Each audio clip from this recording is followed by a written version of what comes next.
Hello there, and welcome to the CampfireMed podcast. I'm your host, Stephen Rogers, Doctor of Medical Science, PAC. Joined as always with my co-host, Christopher Stone, Doctor of Medical Science, PAC. This is a medical talk show podcast where we discuss everything from health, wellness, culture, sports, whatever we feel like talking about, hopefully in a fun way, all from a physician assistant / physician associate perspective. This does not replace the recommendations of a trusted medical healthcare professional. So if you have any specific questions, be sure to reach out to your healthcare provider. Chris, big day today for me. We're recording on a Sunday. This probably won't come out until a couple of days from now, so this is already going to be out of date, but we're recording on Sunday NFL playoffs. My team, the Buffalo Bills, taking on the Baltimore Ravens today. Your team is the Seahawks, correct? Indeed. Over here in Seattle, we had a very disappointing year. Yeah. So not quite as excited. Who all that's left in the playoffs, who are you rooting for now?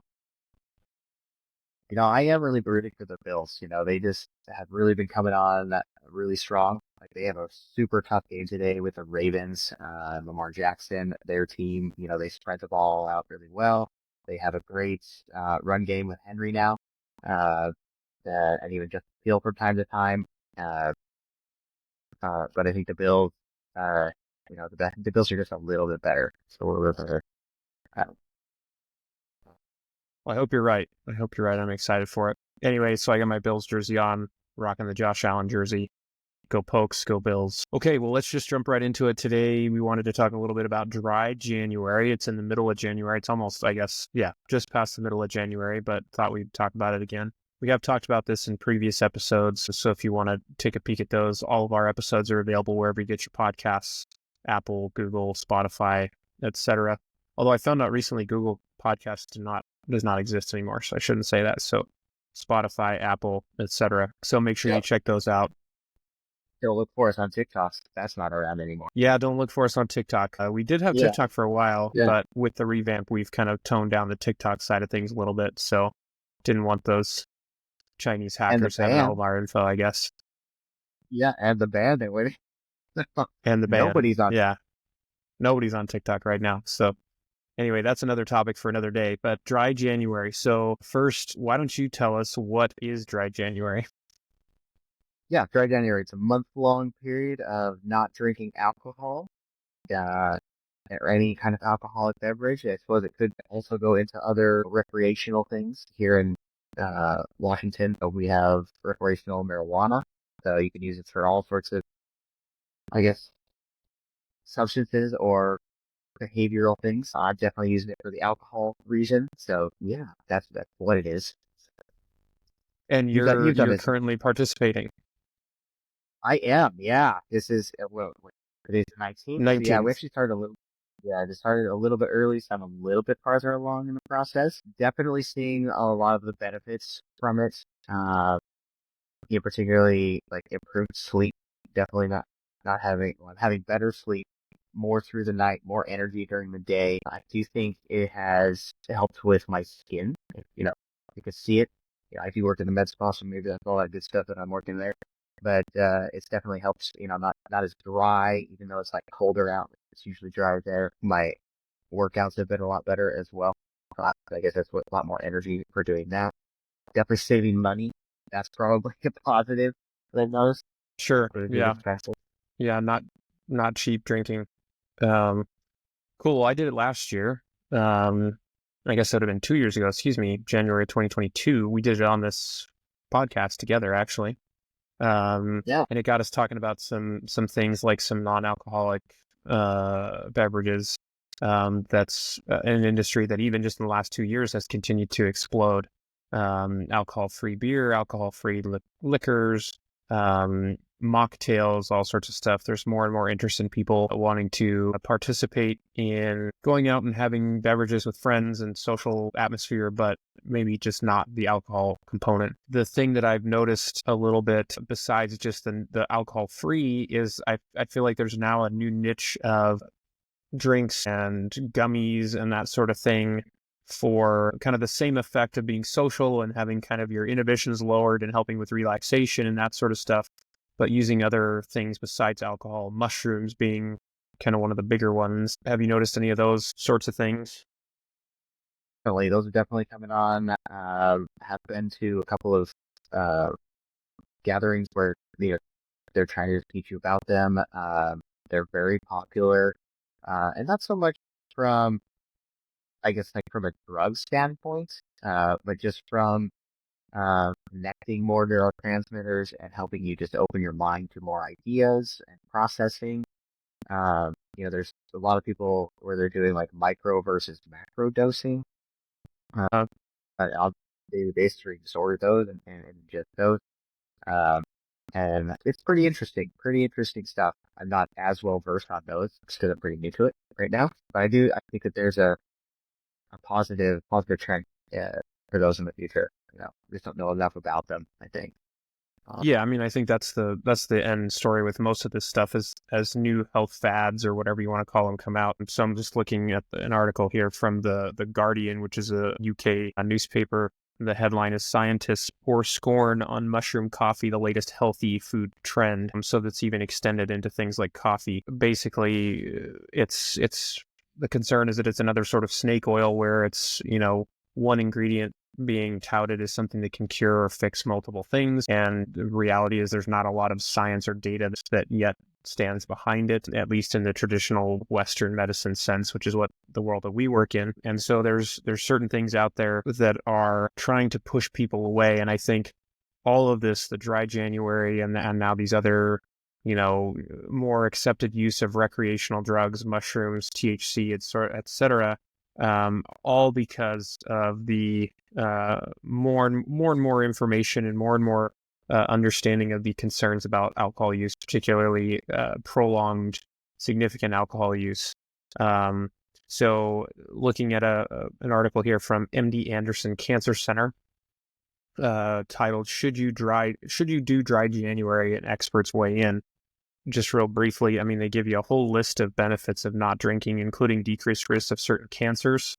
That's a headline. So oral cancer, throat cancer, colorectal cancer, liver cancer, and even breast cancer. I didn't realize breast cancer is on there, but cuts empty calories. A dry January, even 30 days of not drinking alcohol can lead to physiologically evident liver regeneration. As we all know, alcohol is processed through the liver, and so that tends to be what gets hit the hardest as far as your organs. The other thing that I wanted to mention here that I find interesting, we've touched a little bit on this, but the gut microbiome and how important that is to overall health and how its impacts seem to be beyond what we currently comprehend, and how important the gut microbiome is to everything from, of course, digestive health, but even to like mental health. And the link there is evidence that heavy alcohol use can affect the gut microbiome by upsetting the balance of gut bacteria, can lead to things like alcohol cirrhosis, of course, and then leaky gut, which is kind of a whole nother bag of worms that admittedly I don't understand completely, but it certainly impacts overall health. So there's lots of impacts beyond even what you would think of off the top of your head when you think of prolonged and heavy alcohol use. And there's evidence that something as short as doing a dry January, 30 days can actually provide semi-decent physiologic benefit. So yeah, I mean, that's really kind of just what we wanted to talk about. I think the biggest thing is kind of that evolution into people are going to do things, people are going to have vices. And so it's how do we try to mitigate those, keep them balanced? And one of the ways that industry is trying to do it is by coming up with other stuff that they feel like at least they can advertise as being safer. Definitely. I mean, I've been really impressed with a lot of the non-alcoholic drinks. We're getting into, I know we're doing a lot of wine, and even some of the non-alcoholic wines are phenomenal, or they do the de-alcoholized wine, which sounds like they make it normally and then pull the alcohol out. So the wines still have all the right flavors. It's pretty impressive. But yeah, you're saying about the leaky gut. That's really kind of the theory that the intestinal barrier is weakened, allowing toxins and things to pass into the bloodstream. It's easier. The gut doesn't typically do that, so it's obviously it's leaking in, which leads to other problems like immune issues, just like I said, mood disturbances, low energy, brain fog, all that good stuff. Yeah, so I mean, it's just, it's another piece of the pie in trying to achieve overall physical health. And alcohol is a barrier there.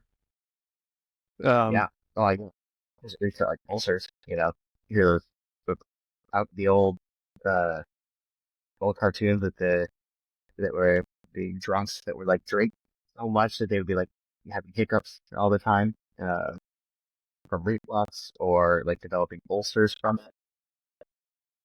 Did you ever watch that when Yeah. you were a kid? Did Oh you yeah. just am I just too? Yeah. I'm sure I probably Yeah, had it myself. you probably have. Yeah, I'm really enjoying the healing from it. It's not even noticeable. So Nice. Okay. Well, that's pretty good. I mean, that's really all I had. Did you have any other specific things to add about the dry January? I mean, it's basically it's a bottom line.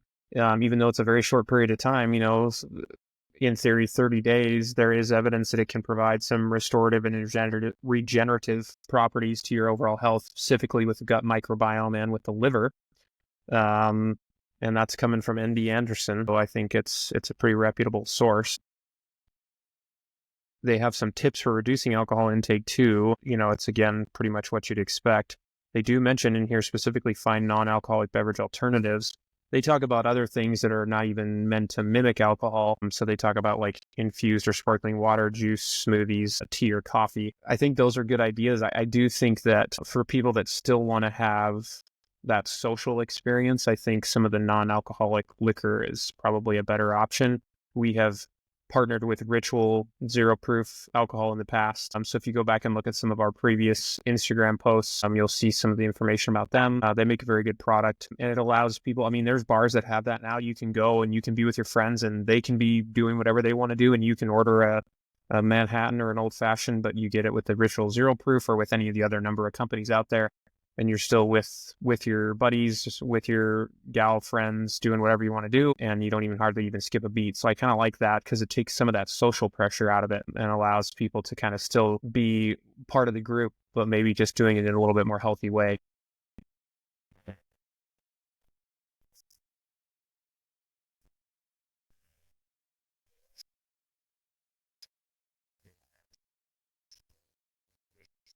Yeah, for sure. For sure. Yeah. Well, I mean, that's a whole lot. We don't have a whole lot more going on. Thanks so much for joining us this week on the Campfire Med podcast. Make sure you check us out on Instagram, Campfire Med Pod. Also, get us wherever you get your podcasts, Spotify, Apple, Overcast. We're on all the major directories. If you have any questions or want to ask anything specifically, or if there's any topics you want us to cover in future episodes, you can email me, Steven, that's STEPHEN at Campfire.